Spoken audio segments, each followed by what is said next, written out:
I never thought I'd see the day when I finally got to add a gas blowback tri-shot bullpup airsoft shotgun into my arsenal. But thanks to ITP, it's real.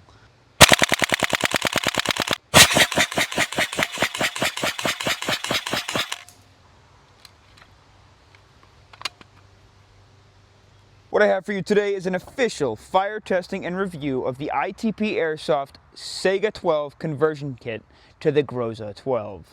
Now, if you remember correctly, in the last video, we spent about an hour and a half building this thing at 2 o'clock in the morning, and I wanted to rip my hair out, not because the install was difficult, because it was honestly kind of easy. The main reason was because, well, it was 2 in the morning and I just worked 16 hours. But there is honestly absolutely no reason to sleep anyhow when there's an airsoft bullpup AK style shotty on the market, and this just hits all my fanboy parts in all the right places. Now, while this is a sponsored video, I am going to share my real opinions because I'm not forced to say anything here, but I will try and retain the most unbiased opinion possible, because if I'm being honest, anything that looks or functions like an AK or AKs themselves, I would more than likely sell one of my kidneys for. So a final thank you to ITP Airsoft for allowing me to showcase this for you guys. Let's get into the review. For starters, I want to figure out A, how does it function, B, how does it feel, and of course, is it worth the price? Because if you combine the price of the Tokyo Marui Sega-12 and then the ITP kit alone, this is not a cheap replica. However, during the installation, I did notice that ITP did a phenomenal job when it comes to spec and also tolerances. It installed perfectly with zero modification and felt like it belonged there from the start. There's also not a single part on this kit that isn't made of either aluminum and steel, and that is incredible because durability-wise, I imagine that means it will last quite a long time. If we start at the rear, you're gifted this massive aluminum stock that is, believe it or not, foldable by pressing the standard button that comes with the Sega-12, and it is removable so that you can access the dust cover. Without being able to fold that stock, the dust cover would never make its way off. Something I did notice in turn with that is actually a minor upgrade. The dust cover is a little wobbly on the Sega-12 to begin with, but the moment that you put the stock on with a little bit of wiggling, the dust cover becomes the most solid part of the replica, which is incredible. So it somehow makes it more sturdy. This block back here is where your original grip was, because your trigger was up in the front and here was your trigger, right? This block is cool because it sports a sling attachment point, which is ambidextrous if you so please. During this installation, we also had to remove that big side sight mount that comes on any of the AKs or your Sega-12. That's because we now have to run a wire or a metal rod through this entire contraption to access the trigger from all the way up here now. So you'll notice actually this is your trigger, and if we pull this off into fire mode, you can actually rock this guy back and forth just a little bit, because that is your trigger. It's just the trigger block now without the trigger on it. So ITP flattens that out. Something that I really like that ITP does is they also include a mag flare. This is the second version of mag flare that I've seen from them. I had the original mag flare that came alongside the big drum that they made for it. This mag flare functions about the same. It's super high quality. It looks great. I do wish there was a way to get it on both sides, but that's just not physically possible unless you tapped into this screw and this screw somehow. It'd be cool if the mag flare was on both sides, but again, no big deal. And this giant contraption is where all of the magic happens. Not only do they include, specifically for the Sega-12K, the SPS is a little bit different, but the Sega-12K, they include a barrel, an outer barrel extension, a new gas block tube, and then of course this I guess gas block cap, which is super nice. It's got this hex pattern on it, a bunch of numbers and whatnot, just to replace the stock one that comes with it, because this one looks way cooler. Sporting a look almost like a P90. This thing's got a bunch of rails on the bottom and on the top in case you want to mount the scope or any flashlights in like an upside down position, which is super cool. You can actually remove this entire block and it will show you the iron sights that are pre-installed in the back, and then the adjustable elevation sight up in the front. Towards the lower is where things get really weird. So with this configuration, it is entirely impossible to remove the mag because of the grip. So what ITP did, and I don't necessarily know if this was the right decision or not. I don't know if maybe a more vertical style grip might be better, or like a 3D printed magazine cases that allow the mag to travel slightly more straight, or like a slimmer profile up in the front. But in order to remove the mag, which is the one weirdest thing that I've ever seen, super odd decision, is the press of this lever allows you to rotate the grip, which locks into place now. And now you can rock the mags out. This works for just the standard mags and the extended mags. Again, you have to put it back in, and then to close it on down, press the button and lock it in place. This is also ambidextrous, if you could see. You can also press it from here too. It does take a little bit of wearing in, but it's a super funky system, a super funky setup, and I don't necessarily think it's the worst thing in the world. It definitely slows down your reloads a ton, but the fact that it, you know, it's an added amount of time, it's definitely going to decrease the speed of which you reload. So you're gonna have to retrain your brain a ton to be able to use that. And of course, where would we be without our grip attachment that connects onto the barrel extension? And what's super cool about this guy is not only do you still have a little bit of rail space if you choose to use it, but it also mounts up into the entire handguard too, so it's totally stable. That is like one of the most stable, I guess, barrel mounts that I've ever seen, really. We are not done there, because where you think that's all you get with the package, that isn't, because there's a few things that they had to change internally to make this entirely possible. You get, which you don't have originally, a fully upgraded steel trigger on the inside, I guess trigger block down here, and then a fully upgraded steel hammer, which are parts that are known for having trouble in the Tokyo Marui Saiga 12. Not specifically the hammer, but the trigger breaks on a lot of people. So you don't have that problem, and now you have a stronger trigger up in the front. So you're also getting a few internal upgrades alongside this purchase. And we're in for the field test. Now, the first thing I do want to address is this entire time that I've been carrying it around, B-rolling it. Why can't I get the mag in? Come on, I'm ridiculous. There we go. Oh.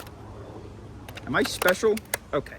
So the entire time that I've been carrying this thing around, I've noticed a couple of things. First of all, it's extremely small in comparison to the original Saiga. Why didn't that lock? Okay, super weird. It's extremely small in comparison to the original Saiga. I feel like this thing just fits like right into my arm. It's super comfortable, like in terms of it being really close to my center of gravity. It's very stubby, but it does weigh a lot more. This drastically cranked up the weight from the original Saiga, even though it's in a smaller package. I first want to just toss it into the regular fire mode, and we'll see how it feels, because obviously that bolt now is right up against your ear because the stock is so stubby that I feel like it's going to be super loud probably. But let's empty a mag on semi. Yeah, it's definitely much louder. You got some ringing in the ears. Jeez.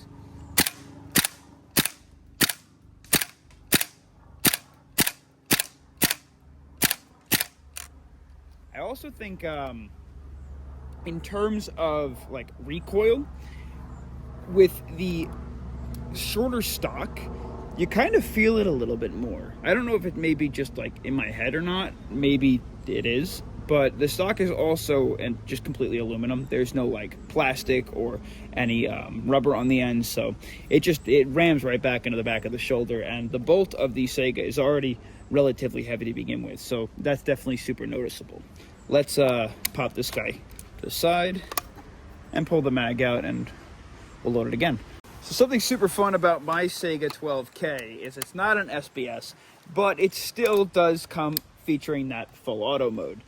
I installed the ITP full auto upgrade, so if I put it between the semi and the full auto function, it's got a bunch of steel parts that allow it to fire in full auto, kind of like the SBS, which I had the 12K before the SBS came out, so it's super cool that they made that so that I can convert mine into a full auto Saiga 12. I'll read the link to that video right up here. So here we go.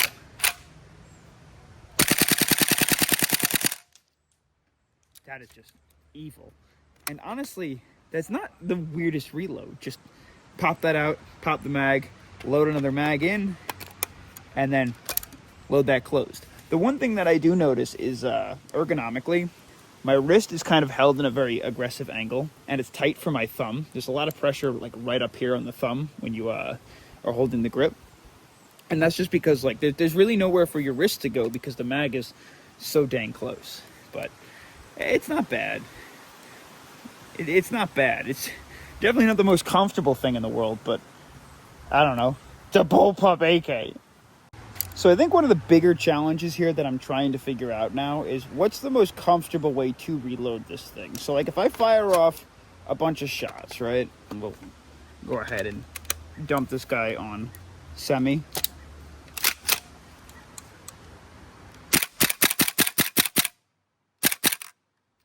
And then I don't know if continuing to hold here or holding the grip is the most comfortable.